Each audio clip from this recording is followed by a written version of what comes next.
What's up mga boss? Marami ang hindi nakakaalam nito. Kapag ba naputulan ka ng clutch cable or naputulan ka ng clutch lever, makakapunta ka pa ba sa pupuntahan mo or makakauwi ka pa ba?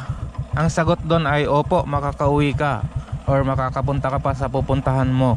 So paano yung gagawin mo mga boss? So tuturo ko sa inyo.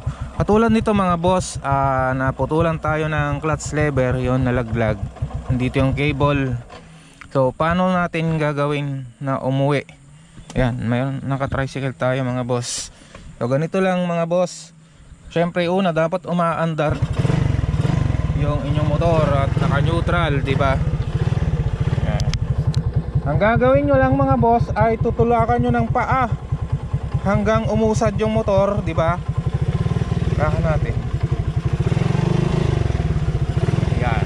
Kapag naramdaman nyo na umuusad yung motor, kambyuhan nyo mga boss, di ba? Ayan. Oh.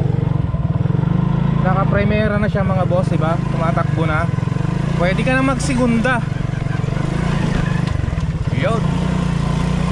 So ayan mga boss, makakauwi ka na. Ganun lang yung gagawin mo. Diba? Napaka-basic. Okay. Tercera.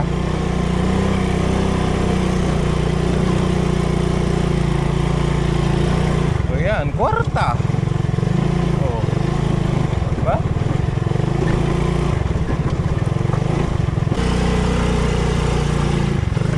Oh. Ano mo mga boss, kahit kwarta hindi siya namamatay. Hindi siya namamatay. Hindi naman pala di-clutch to mga boss eh. Bakit may clutch?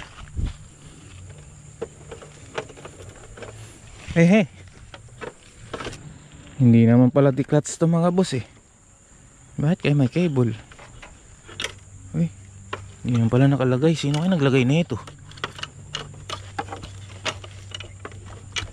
Yun lang. Hiniram ko lang kasi itong motor na to mga boss.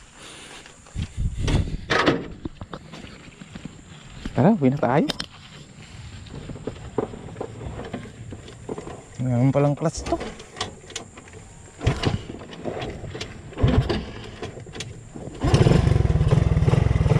Ngayon palang clutch to eh.